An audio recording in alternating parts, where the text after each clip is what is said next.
ജീവിതത്തിലെ രണ്ട് തരത്തിൽപ്പെട്ട ആളുകളെ നമുക്ക് കണ്ടുമുട്ടാൻ കഴിയും. ഒന്ന്, സ്വന്തം ജീവിതത്തിൻ്റെ ഉത്തരവാദിത്വം മറ്റുള്ളവരുടെ മേൽ ആരോപിച്ച് വരുന്നതെല്ലാം മറ്റാരുടെയൊക്കെ കുഴപ്പം കൊണ്ടാണെന്ന് പറഞ്ഞു നടക്കുന്ന ഒരു കൂട്ടം ആളുകൾ.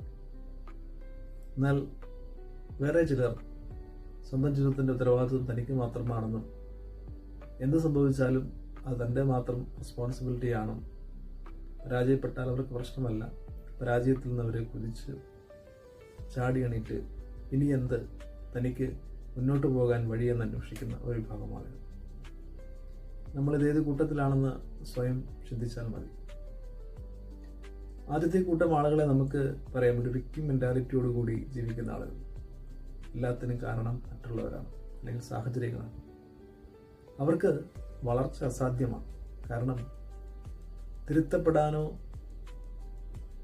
അല്ലെങ്കിൽ വഴിമാറി സഞ്ചരിക്കാൻ അവർക്ക് അവസരം കിട്ടുന്നില്ല. കാരണം ഒരിക്കലും തങ്ങൾക്ക് പറ്റിയ പാളിച്ചകൾ അന്വേഷിക്കാനോ തങ്ങളുടെ ജീവിതത്തിലേക്ക് തിരിഞ്ഞു നോക്കാനോ ശ്രമിക്കുന്നില്ല. എന്നാൽ രണ്ടാമത്തെ വിഭാഗത്തിൽപ്പെട്ട ആളുകൾ അവരെപ്പോഴും ഉത്സാഹികളായി കറക്ഷനുള്ള സാധ്യത അന്വേഷിച്ചുകൊണ്ടേയിരിക്കുക. ഇനി എന്ത് മാറ്റമാണ് എൻ്റെ ജീവിതത്തിൽ കൊണ്ടുവരേണ്ടത്. അങ്ങനെയുള്ളിടത്തേ നമുക്ക് വിജയമുണ്ടാവുക. നമ്മൾ ഈ വിജയത്തെക്കുറിച്ച് പറയുന്നത് നമ്മൾ ഭൗതികമായിട്ട് നമുക്ക് പല വിജയങ്ങളുണ്ടാവും, നേട്ടങ്ങളുണ്ടാവും, സന്തോഷങ്ങളുണ്ടാവും. പക്ഷെ ഇതെല്ലാം ആദ്യം ആഘോഷിക്കപ്പെടേണ്ടത് നമ്മുടെ മനസ്സിലായിരിക്കും. ലോകത്ത് അസാധാരണമായ നേട്ടങ്ങൾ നേടിയിട്ടുള്ള ആളുകളൊക്കെ ആരും അസാധാരണക്കാരായിരുന്നില്ല, അല്ലെങ്കിൽ അമാനുഷ്യരായിരുന്നില്ല. വളരെ സാധാരണക്കാരായിരുന്ന ആളുകൾ അവർ അസാധാരണമായി ചിന്തിച്ചതുകൊണ്ട് മാത്രമാണ് ജീവിതത്തിലെത്തിയത്. നാം ഇന്ന് സഞ്ചരിക്കുന്ന പ്ലെയിൻ,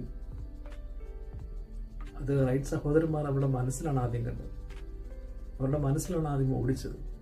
അതിലവർ വിജയിച്ച ശേഷമാണ് അവരതിനെ രൂപകൽപ്പന ചെയ്ത് ആകാശത്ത് പറപ്പിക്കുന്നത്.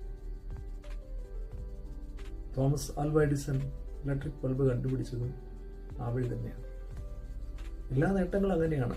നമ്മുടെ ജീവിതത്തിലേക്ക് തിരിഞ്ഞു നോക്കിയാൽ നാം നേടിയ നേട്ടങ്ങളെല്ലാം ആദ്യം മനസ്സിലാണ് പിന്നീടാണ് ഭൗതികമായി നാം അതിനെ ആഘോഷിച്ചത്. അതുകൊണ്ട് മനസ്സിൽ സ്വപ്നങ്ങൾ കാണണമെന്നുണ്ടെങ്കിൽ ആ മനസ്സിൽ കാണുന്ന സ്വപ്നങ്ങൾ ഭൗതികമായി നാം നടപ്പിലാക്കാൻ ശ്രമിക്കുമ്പോൾ പലപ്പോഴും പരാജയപ്പെട്ടാലും അതിൽ നിന്ന് ഉയർത്തെഴുന്നേറ്റ് വരണമെന്നുണ്ടെങ്കിൽ നമ്മുടെ ജീവിതത്തിൽ ഒരു റെസ്പോൺസിബിലിറ്റി, നമ്മുടെ ജീവിതത്തിൻ്റെ ഉത്തരവാദിത്വം ഏറ്റെടുക്കുന്നതാണ്. അതുകൊണ്ട് ഉത്തരവാദിത്തങ്ങളെ ഏറ്റെടുത്ത് കറക്റ്റ് ചെയ്യപ്പെടേണ്ടത് കറക്റ്റ് ചെയ്യപ്പെടും.